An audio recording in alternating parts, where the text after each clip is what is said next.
I want to preface this video by pointing out that we're not saying that this is a bad set of heads.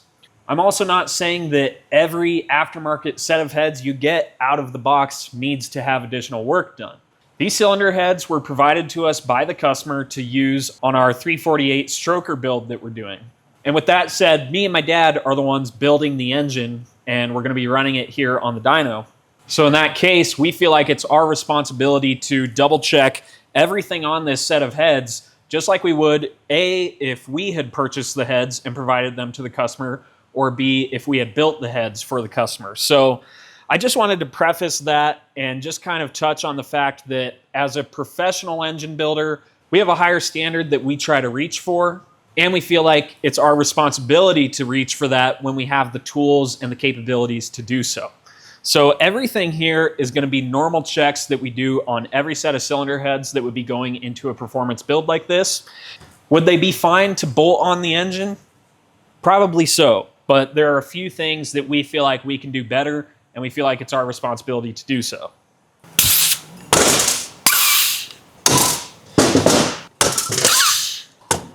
What he actually told me is that he picked them up, I think maybe off the internet or Facebook Marketplace or something like that, in anticipation of doing another W build. With that said, in the build that we're doing, we're actually having Powell Cams grind us a retro roller camshaft for this build. The company that sells these heads sells two different part numbers, and really the only difference is that one has a little bit lighter spring setup that is intended to be used with flat tappet camshafts, whereas we're going to need a little bit more spring pressure for our hydraulic roller camshaft. So with that being said, the springs that I'm taking off right now are not going to be reused.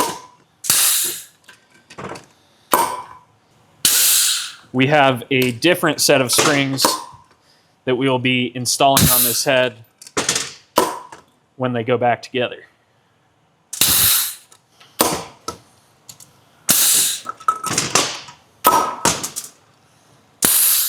I'm not the biggest fan of this style of seal, so I'm going to pull those off.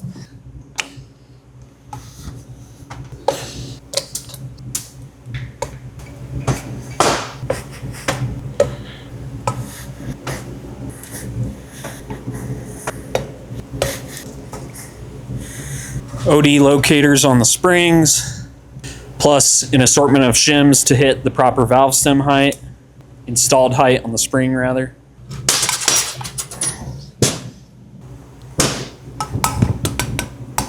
I'm going to go ahead and take all these studs out so that they're out of our way, and the guide plates.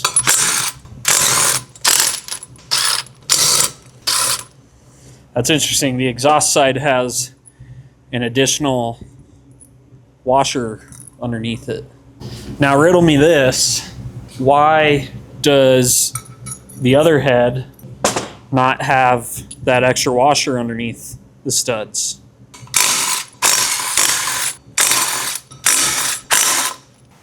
I do like that they have steel inserts for the threads for the rocker arm studs as well as the exhaust studs. You don't always see that on aftermarket heads, but it's nice when you do.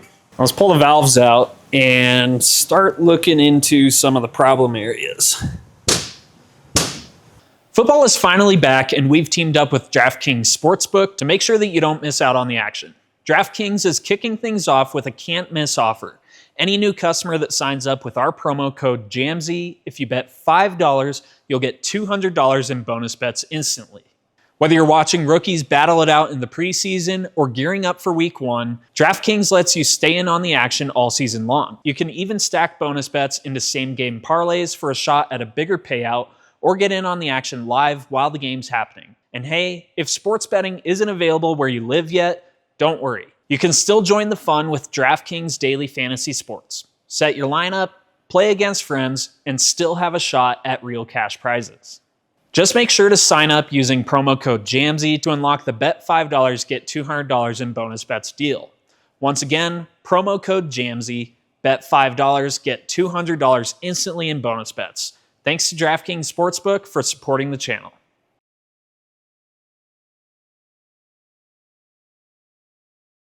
Guides don't feel excessively loose, which they shouldn't, because they're brand new heads.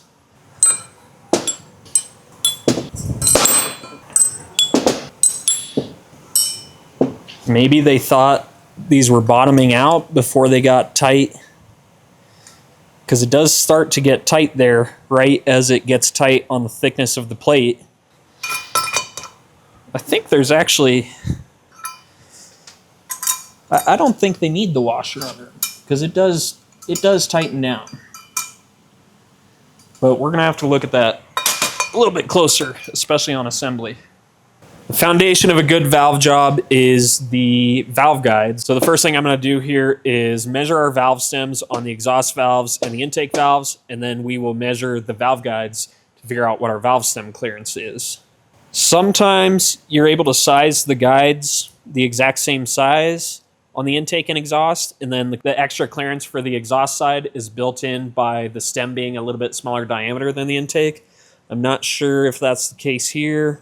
So we're about 340 and 6 or 7 tenths on the intake, and we are 340 and 7 tenths on the exhaust. So the exhaust guides need to be probably about a 0.5 thousandths bigger. I have our micrometer set to the stem diameter here, and we're just going to zero that on our split ball bore gauge, and that is the exact size of the valve stem. Okay, so that exhaust was right over 1.5 thousandths, right over 1.5, right over 1.5, and right over 1.5. Really, it's like 1 and 7.5, 18 thousandths, somewhere in there, which I think is a fair spot for the exhaust. All of the intake are in that 1.5 range plus 2. Probably a little more than I would have thought, but not enough that it's a big deal. Check the second head here. Right on the top side, these get a little bit tight. They drop under 1.5 thousandths, and I was kind of thinking 1.5 was about my minimum point. All pretty consistent though. See, the intake on this head are closer to that 1,000th mark, which I like.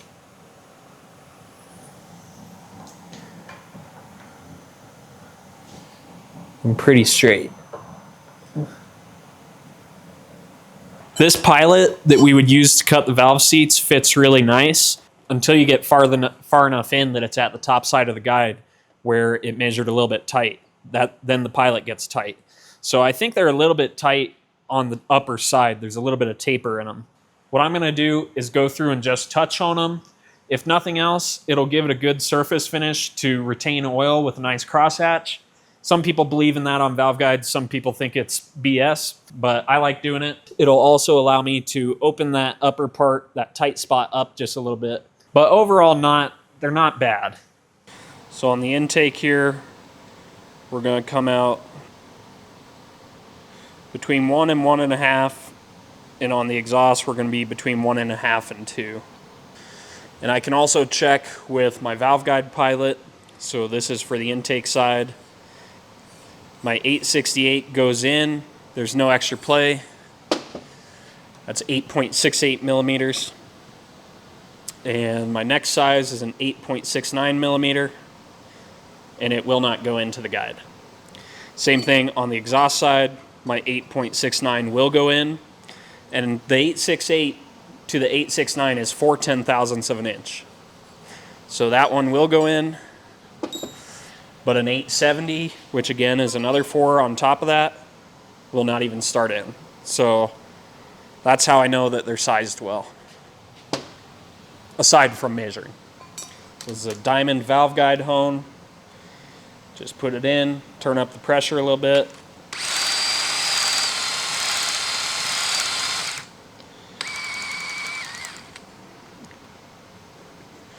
And more than likely that 4 strokes will be enough to do what we're trying to accomplish.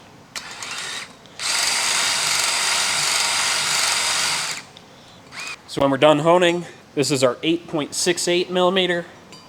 So for the intake, goes in nice, feels nice,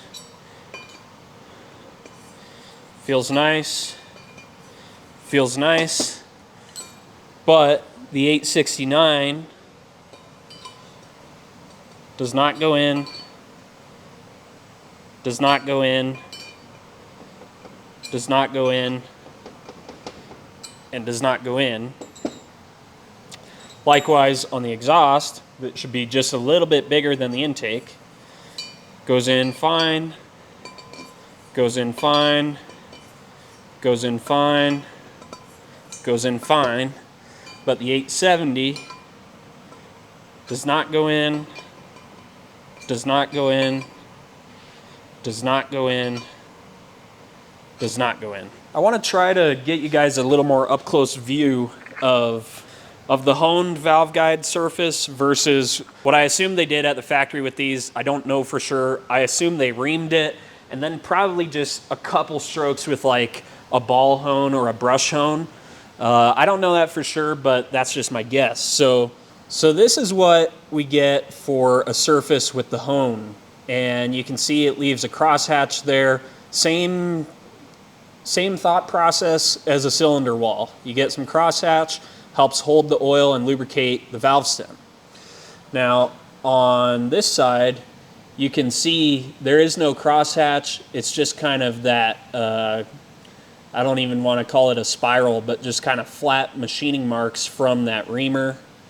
I don't know if we can show another one. You see they've got some kind of weird mark across there, but my 2 cents is that a honed surface is a better valve guide surface, but you guys can take it for what it's worth and, you know, maybe leave your own opinions in the comments. Okay, second head, 870 will not go in to the exhaust guides. 869 goes in, feels nice, goes in, feels nice, goes in, feels nice, goes in, feels nice. Now 869 on the intake, starts in but doesn't go all the way through. So I ended up probably like a couple tenths big on the top side, but again, it doesn't go all the way through. Doesn't even start on that one. But our 868 goes through and feels good, goes through and feels good, goes through and feels good, goes through and feels good. Yeah, it looks like we might just be like a couple tenths bigger on the intake there at the top side, but that's okay. I think we're in a good spot. So now let's move on to double checking the valve seats. So this is a valve seat runout gauge. And what it is, essentially, we've got a little, I'll call it a stylus that runs across the face of the valve seat. So I've got it adjusted out so that it's contacting kind of right in the middle of the valve sealing surface there. And this is a tenths indicator, meaning each small tick is 1/10,000th of an inch. So the 1 is 1,000th, 2 is 2,000ths, and so on. And what we do is we spin this around that seat and we can see any variation in that seat. So this one, I'm going to say we're looking at about 8/10,000ths maximum variation, which isn't too bad. Honestly, once you start pushing under 1,000ths concentricity, you're probably asking for a little bit too much for a set of production cylinder heads.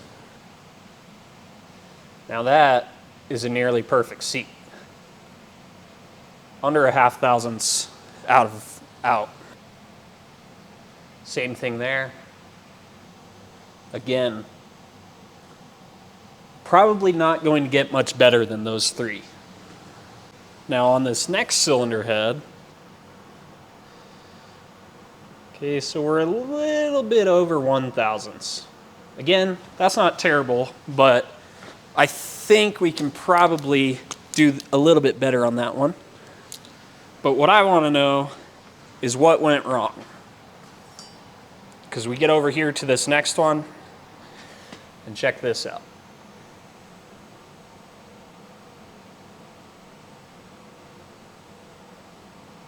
Look at that.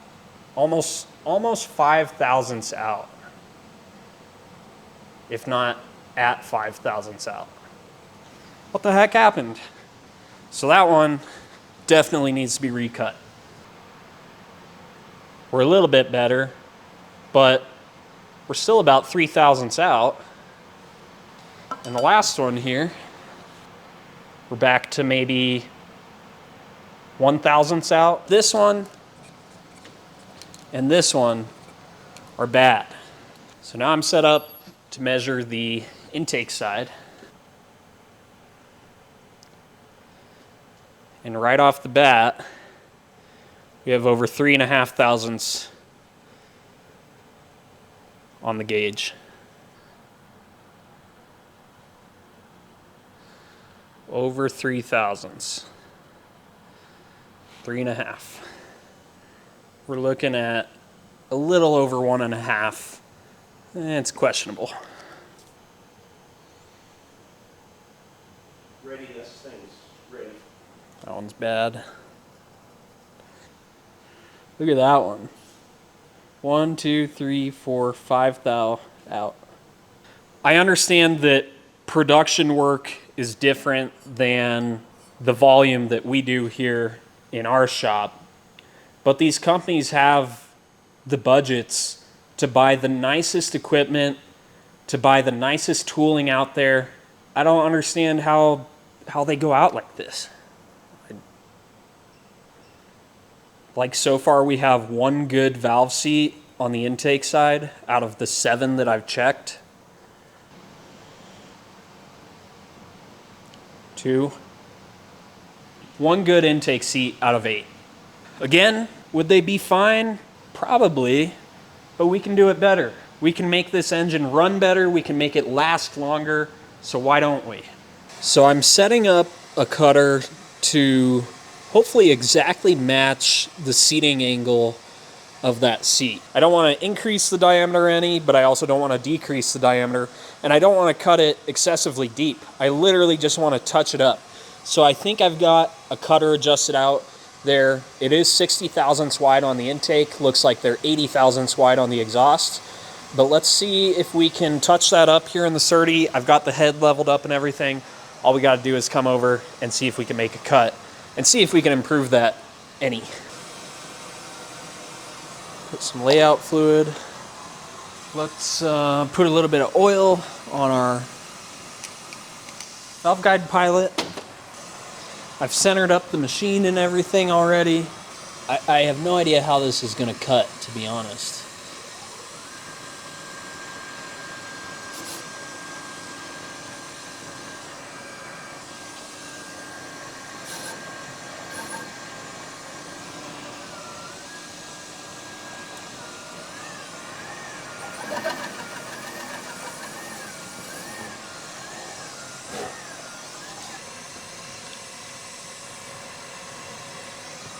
Looks pretty. So remember, something like that is what we were looking at before. And now we're maybe like 6 or 8 tenths. So the way the SERDI works is it has multiple different air floats, and when you release those air floats, the spindle is loose, and that valve guide pilot is a really, really tight slip fit to the valve guide itself. So right now, we're just letting it settle and find the true angle and true center line of that valve guide before locking it down, and at that point, the spindle is rigid to do our machining.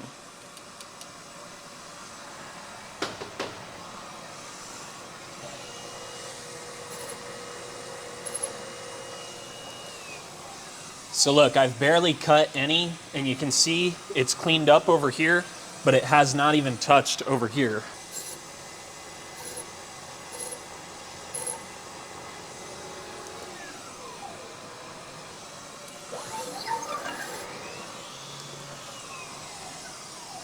Now this one, again, was already pretty damn good.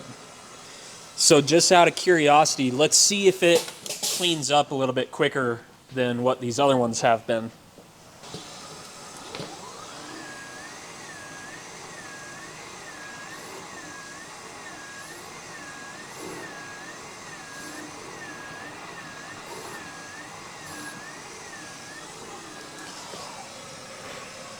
Yeah.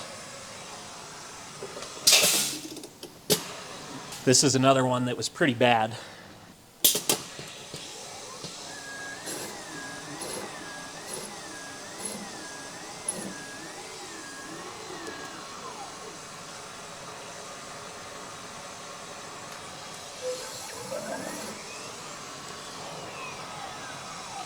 So now we need to check all of them.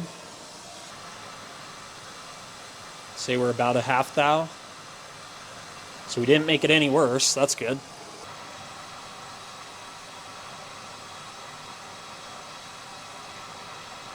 Really good there as well. There we came out pretty good. So now on these ones that we had to take a little bit more off of, see this one, we don't have any edge there, but my top angle on my cutter was not quite long enough, so it left a little bit of an edge there. So we're gonna come up with a different cutter and just clean that up real quick.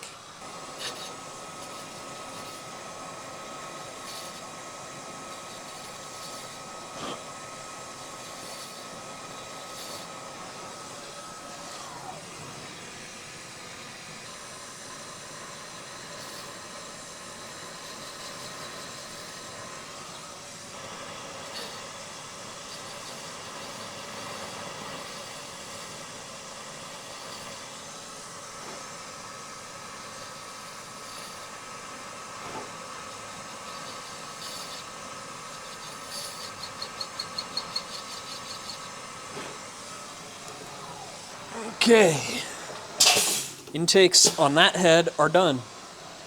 They can look good, that doesn't mean they are good. Now they're both. Now they look good and they're good. Now I'm gonna put the other head on and we'll do the intakes on it. There we go. Tighten her down. Try something new.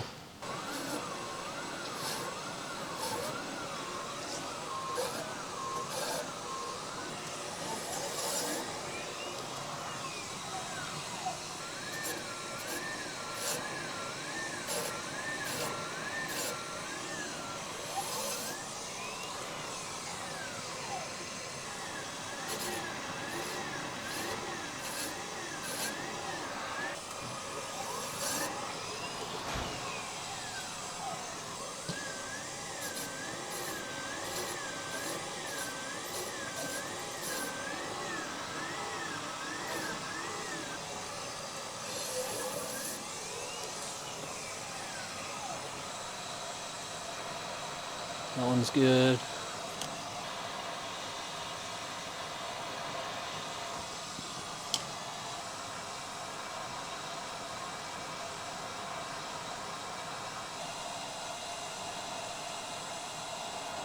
Looks good.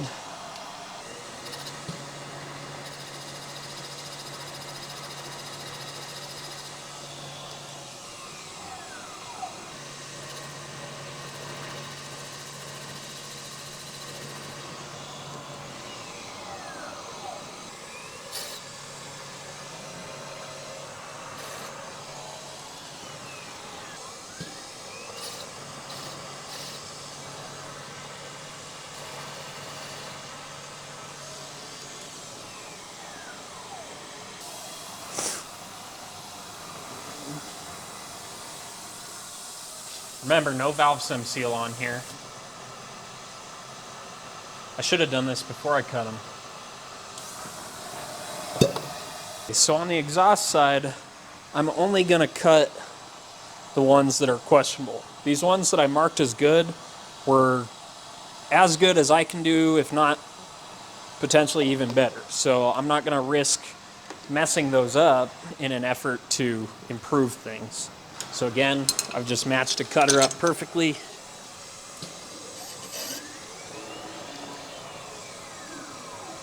Almost got it all.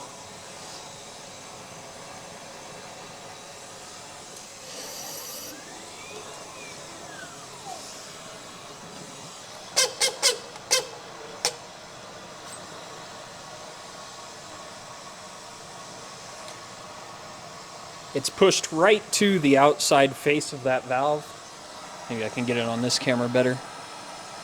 But it's pretty much as wide as the valve face. That's how they had it set up. Yeah. It's about a half valve. So that head, the valve seats are done.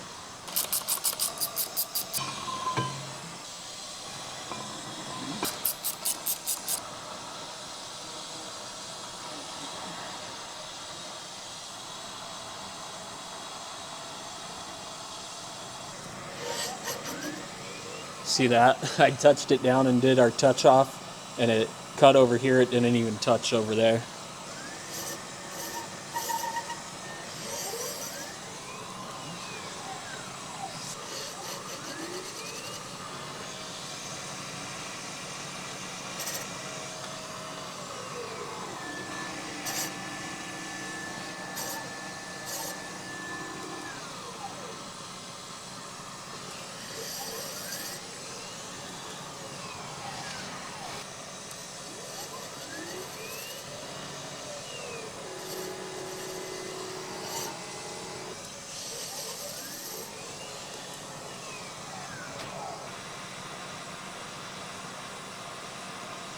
Looks like we're like right under 1, but remember that was like several thousandths before.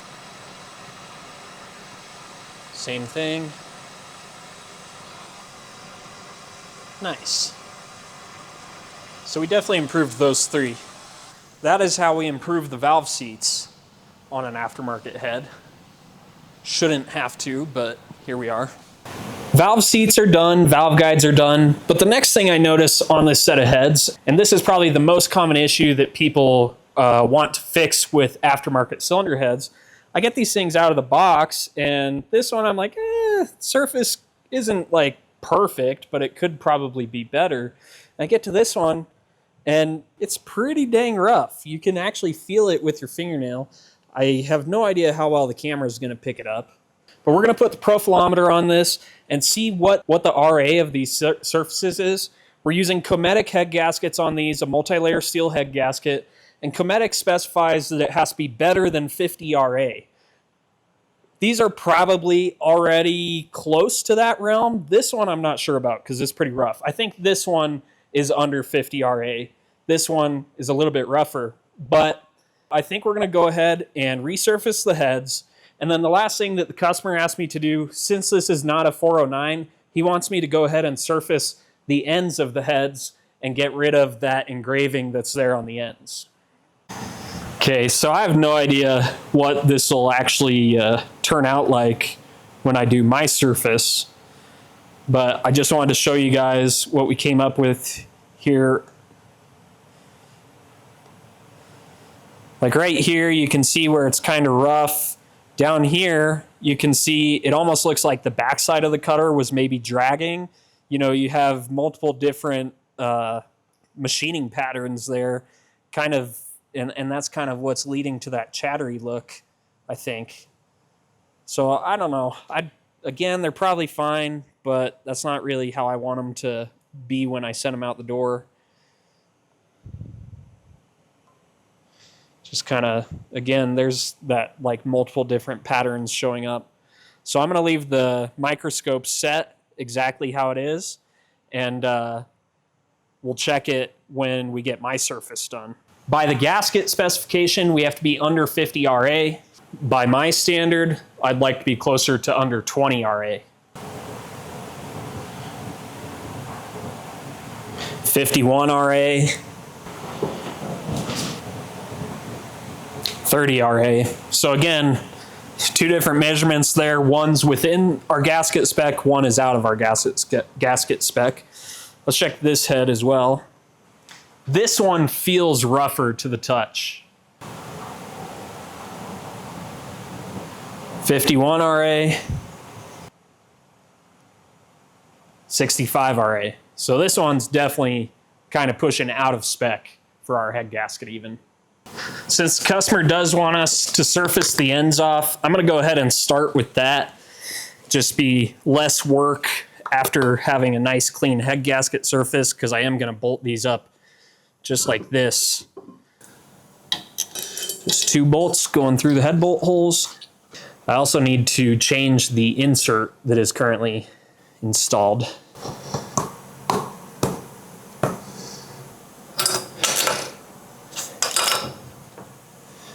That way looks good.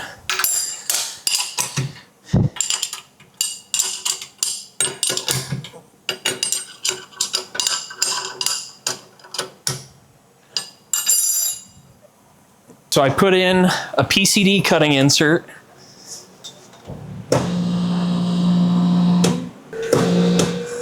Run down close.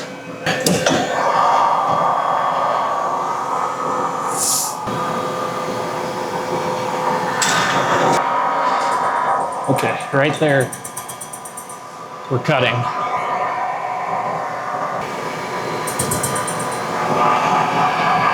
Let's start with 10,000ths.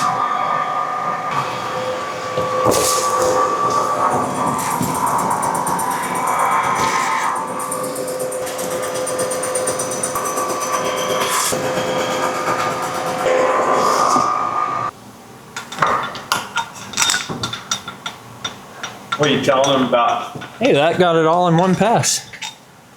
What are you telling them about him taking that off of there? Just that it's not a 409, so he doesn't want it on there.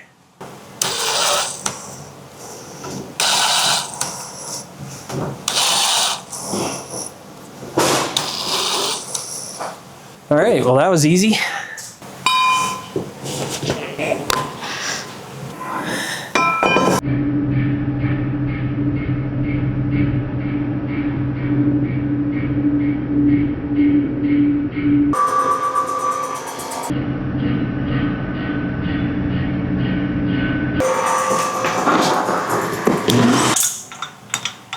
Yep.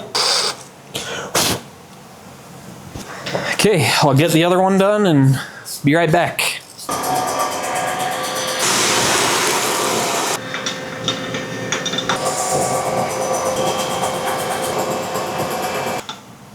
Nice. So I've got the head leveled up both directions here, the first head. And I want to just emphasize that what I'm really concerned about here is surface finish. There's probably a pretty slim chance that I am exactly aligned the way that they were when they surfaced this.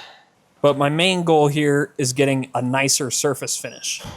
If we can take under 5 and get it to clean up, I think we're in a fine spot. But I'll put the color on here just in case there is some weird waviness going on. Yeah, should be real close here.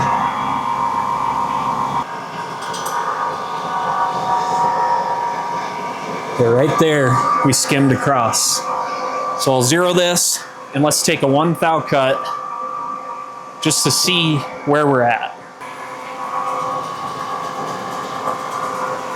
So while that head is surfacing, before we surface this head, I was taking a look, and the manufacturer did this nice, what I assume is a port match to the size of their intake manifold ports with the CNC there, but it still left kind of an edge there in certain spots. I am going to go ahead and take a grinder, actually not even a grinder, I'm going to use one of these abrasive cartridge rolls, and I'm just going to try to smooth that a little bit, get rid of those little edges. And this is not my cup of tea. If you want to see somebody who knows what they're doing, go check out Josh's Engine Rehab on YouTube. He's the induction and cylinder head guy. Actually, looks like our head is just about wrapped up over here. Oh, wow. We cleaned up all the way across except for these 2 corners. So I don't really know what that's all about.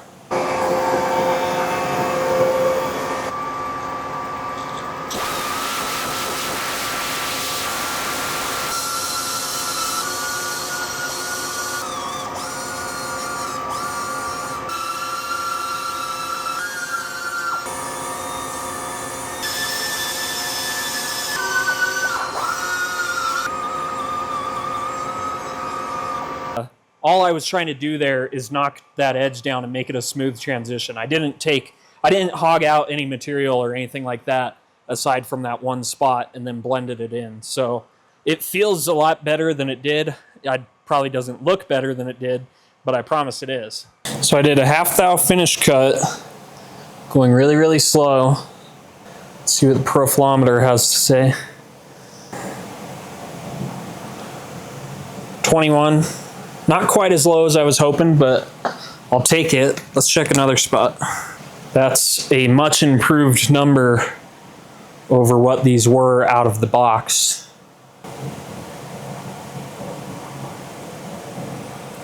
$25. So we didn't get as low as I thought we would, but we're in the 20s. That's definitely a better spot to be, and I'm happy with it.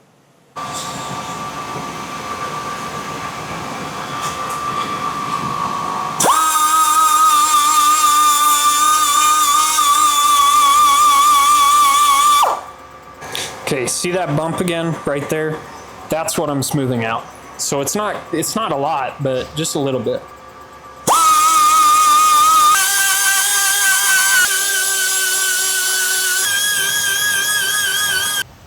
Okay, now we'll do a half thou finish cut.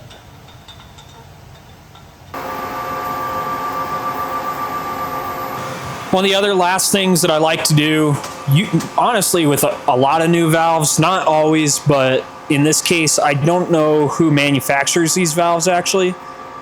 So I'm just gonna go ahead and grind the valve face.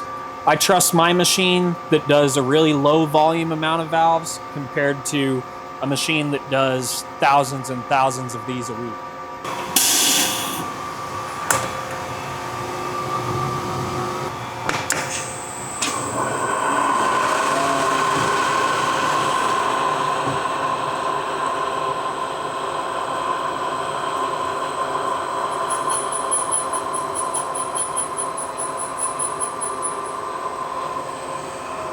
So right there we touched a little bit, and you can see it is off a little bit.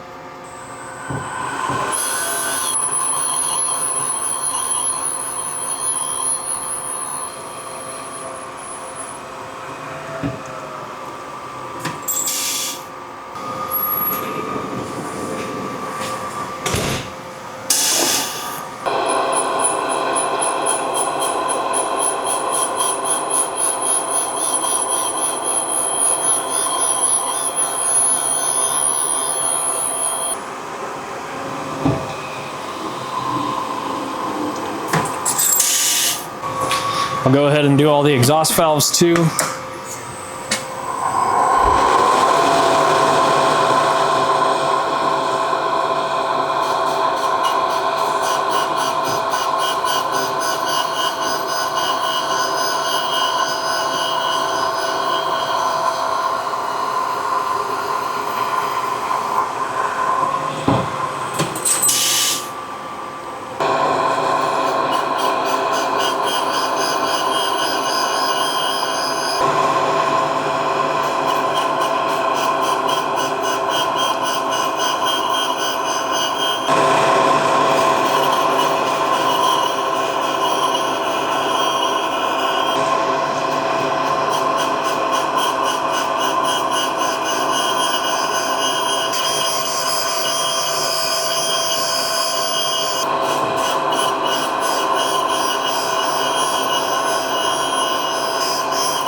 Got everything wrapped up. Look at the porosity in this head. I noticed that before we surfaced it, but it's just funny, it's almost a little more obvious now that it's been surfaced. It's not gonna hurt anything. It's just kind of surprising to see that much porosity in this. Let's see how we did on our RA on this head. The only thing I changed, I ran the traverse, this table traverse a little bit slower.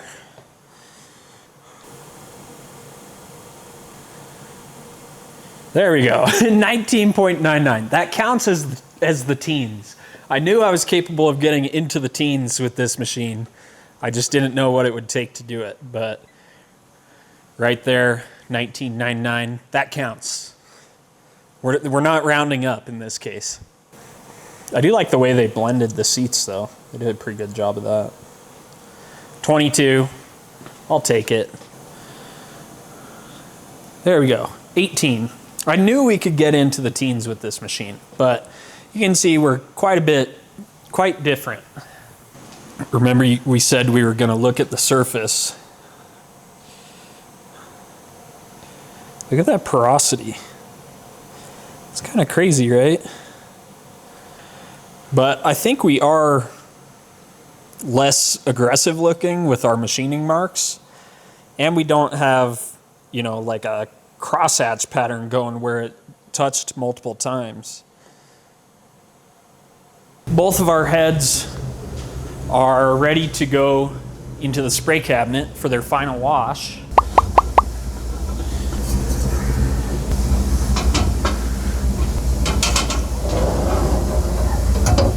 We'll let those wash for a little while.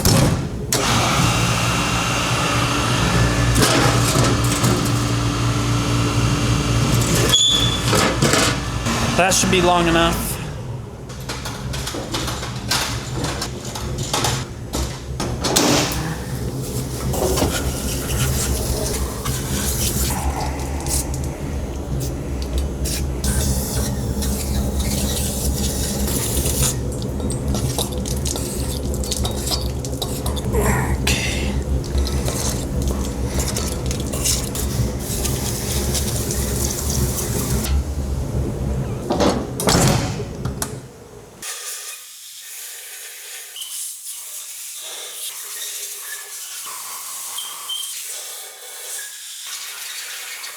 This company sells these heads with springs set up for a flat tappet cam, and then they also sell set up with springs for a hydraulic roller cam. So this is our flat tappet spring. It's just a single spring there, and I've got this set to our install height, and we're coming out 25, a little bit over 130 pounds.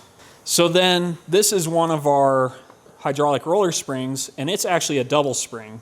And with it, we're coming out about 155 pounds seat pressure. Then if we check on up to our max lift, about 550, we're a little bit over that. So 1.35 plus the thickness of that retainer of 110, so we should be at 1.460. With the flat tappet spring, we're looking at 315 pounds. And with the hydraulic roller spring that we're putting on, we're closer to 375 pounds. Quite a bit more pressure on the open and the seat pressure. So I guess we need to go through and see exactly where we're at on our spring installed height. So I'm gonna check with the locator installed, and we'll just go through, measure every single one, write down what the measurement is, and see how many shims we need to use. 1.926. So for instance, that one would need a 30 thousandths shim, would get us within 4 thousandths of our install height. Shims typically come in 15 thousandths increments. So you pretty much choose whether you want to be, 7.5 tight or 7.5 loose, and decide how many shims you need to do based on that. Is 1.894, and therefore does not need a shim. There were only a few of these that had shims when I took them apart. Yeah, 1.894, 1.926, 1.927. It's almost looking like I'll need a 30 thou under all the exhausts and nothing on the intake. 1.899, 1.903. So even that one, even though it's above 1.9, we're not going to shim it because it's only 3 thou loose, and the smallest shim you could do would be a 15, and you'd end up at, what, 12 tight? 1.926, 1.933, 1.909. So like that one, we'll probably do a 15 thousandths shim and leave it 4 tight rather than 9 loose. 1.902, 1.929. Hello?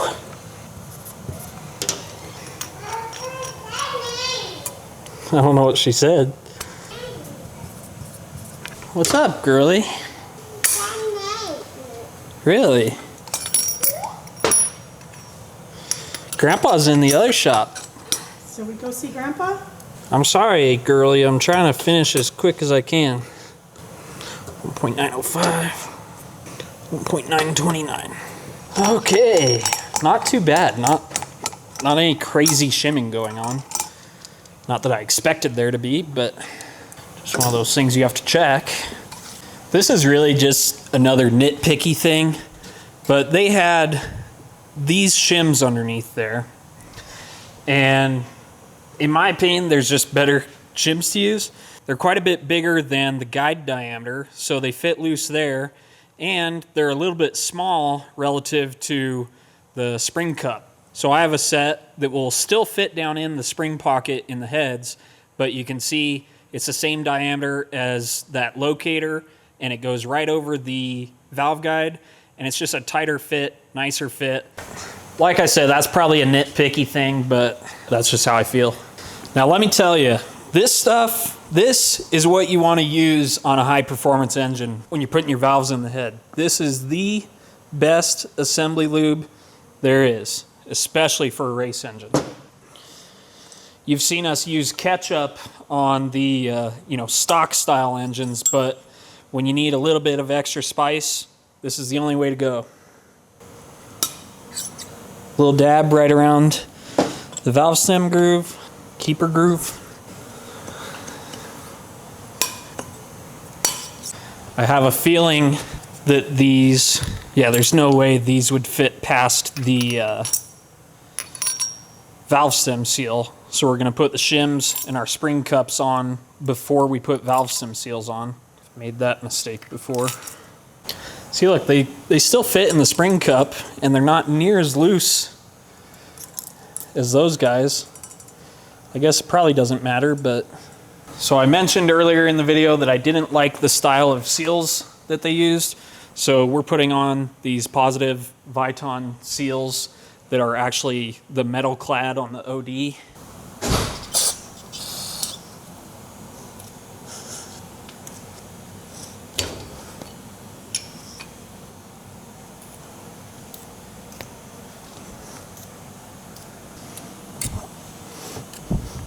Seals are on. Now the only other check I have to do is to make sure that we have enough seal to retainer clearance to not have the retainer hit the valve stem seal at max lift. I've got a retainer on that valve. We have around 550 thousandths lift on our cam, and you can see the caliper's set to 560 right now, and we have more than enough clearance. We have closer to like 800 thousandths clearance, so you could go way bigger cam as far as retainer to seal clearance. So we're good there. We're good to go to put these the rest of the way together, I think.